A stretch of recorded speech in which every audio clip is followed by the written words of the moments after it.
Napaka-special ng araw na to. Sobrang excited ako for this July 6. Kasi today ay as in first year anniversary ng Palagi. Isang kanta na sobrang naging laking effect sa buhay ko, sa career ko. At masasabi ko rin kanta ko na super sincere. Hindi ako nagdalawang isip na isulat to. Wala akong, kung sinusulat ko yung song na to, wala akong, kumbaga, sinasabi nilang formula na susundin pag isulat ka ng kanta. Natapos itong song na to na wala pang isang oras. At buong puso ko ibinigay ko sa song na to. It started as a, happy anniversary pala. Thank you po. Meron pa dun sa likod, nag-happy anniversary. So today, it's 1 year old. And it has been, los mga sa escalator. It has really helped me in a lot of ways. Hindi na ako, it has helped a lot of relationships. Hindi naman talaga ang goal eh. Kumbaga kahit pa paano makatulong yung kantang sinusulat namin as songwriters sa mga nakikinig. And nagsimula to as a song namin dalawa ni Casey na parang gusto ko lang talagang iba-ating tama sa kanya na kahit gaano kagulo ang lahat ng bagay, hindi ko pagpapalit niya sa mga. So it's a song of reassurance na kahit medyo matagal na kami, parang dito pa rin ako. So walang ipaalam sa kanya. And ngayon, it started as our song, kaming dalawa. Doon ko siya ginawa, doon siya nasimula. But after 1 year, it has now become our song. So, naging kanta na to ng next time na do it, hindi kami nag-rehearse ng do it. Next time gagawin natin. Pero ngayon, since sabi ko nga na nagsimula tong kantang to na kanta namin, pero ngayon, kanta na natin tong lahat. Meron akong special request of the Lee's crowd. Bilang 1 year na ng Palagi. Nakabito ko. Mag-a-ritual. Etong special part ng Palagi na to, first chorus ng song, hindi ako kakanta, hindi kayong lahat yung kakanta. Diba yun? Okay? Kasi hindi ko lang kanta to, atin na to, atin tong lahat eh. Kasi natin naman. We're going to do first verse, pagkatapos ng eto tayo, sa huli Palagi, kayo na yun, second verse ng iba. Alright guys? Ayala, please, are you ready?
gulo, di ko babalik.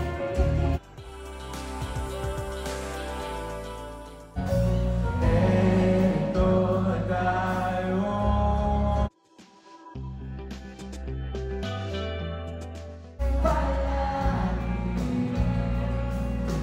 Babalik ba?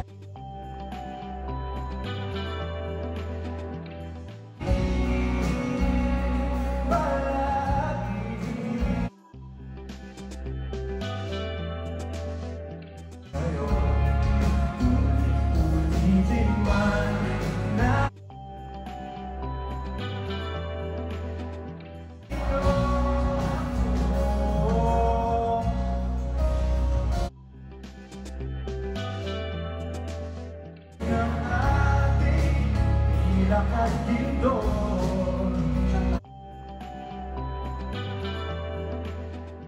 aking bituin ng tayo ng dalangin.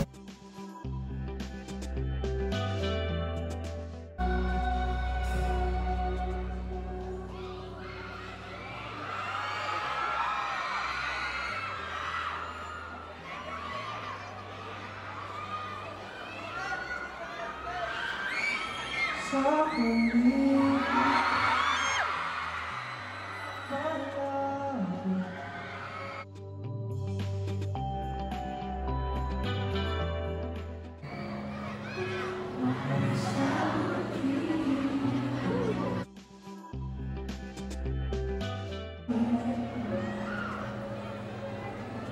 bibiliin ko ulitin man na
JS, I love you. Happy anniversary palagi.